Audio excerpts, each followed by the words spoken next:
Reputation of the national carrier has taken a battering.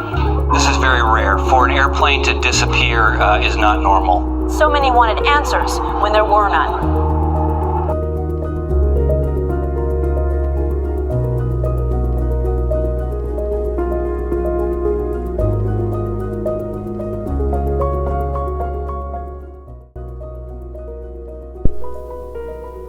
On the night of the 8th of March 2014, Malaysia Airlines flight MH370 took off from Kuala Lumpur International Airport at 41 minutes past midnight local time, heading to Beijing with 239 people on board, 227 passengers and 12 crew.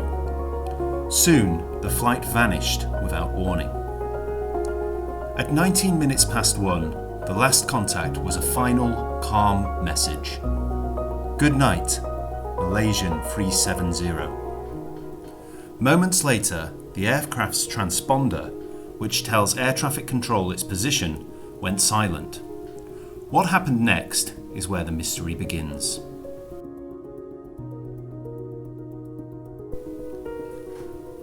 After the transponder shut off, MH370 disappeared from civilian radar. Military radar did pick up strange turns. The aircraft initially flew west, then appeared to turn back, skirting the Malay Peninsula, heading straight up the Strait of Malacca and out over the Andaman Sea. But then, radar coverage ended. For hours, only satellite signals gave clues. These weren't detailed location fixes, they were tiny automated handshakes between the plane and the Inmarsat satellite. There were 7 such pings over the next 6 or so hours, suggesting the aircraft continued flying long after loss of radar contact. This analysis led investigators to map a broad arc across the Indian Ocean where the plane may have ended its flight.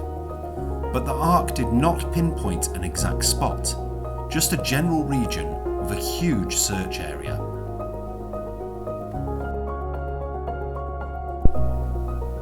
Immediately after the disappearance, multinational forces launched the largest search in aviation history, initially covering radar regions and ocean surface, then moving to the ocean floor based on satellite data.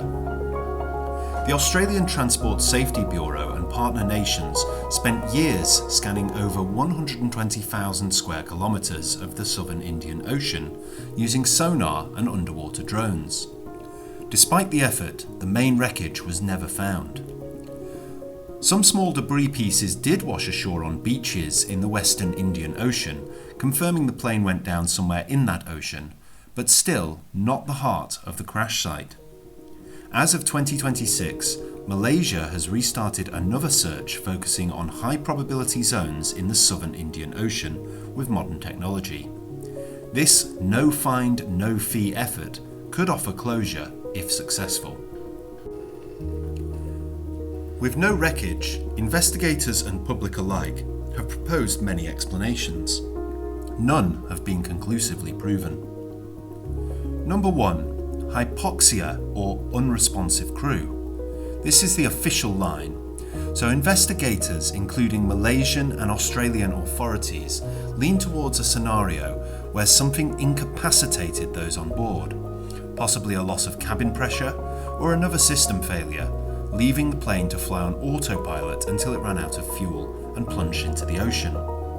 This hypothesis explains the silence in the cockpit, the extended flight suggested by satellite pings, and the lack of distress signals. But it doesn't explain why the plane changed course in the first place. Number 2. Pilot involvement. Some analysts note the sharp turn and extended flight path might indicate intentional control, perhaps by the captain himself. Evidence cited includes flight simulator data from the captain's home computer showing routes into the southern Indian Ocean, though this remains controversial and not definitive. If deliberate, this could mean suicide, hijacking by people on board, or intentional diversion. Again, none of these have been proven. Number 3.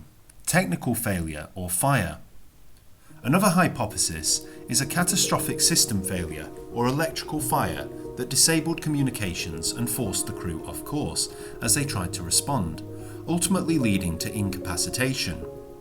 This theory suggests a chaotic emergency, loss of instruments, and the eventual fuel exhaustion. Number 4. Conspiracy and speculation.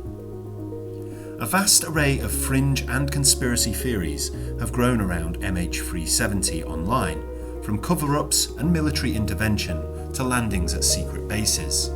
These have been widely debunked or dismissed by authorities, but their popularity reflects how little concrete evidence we have.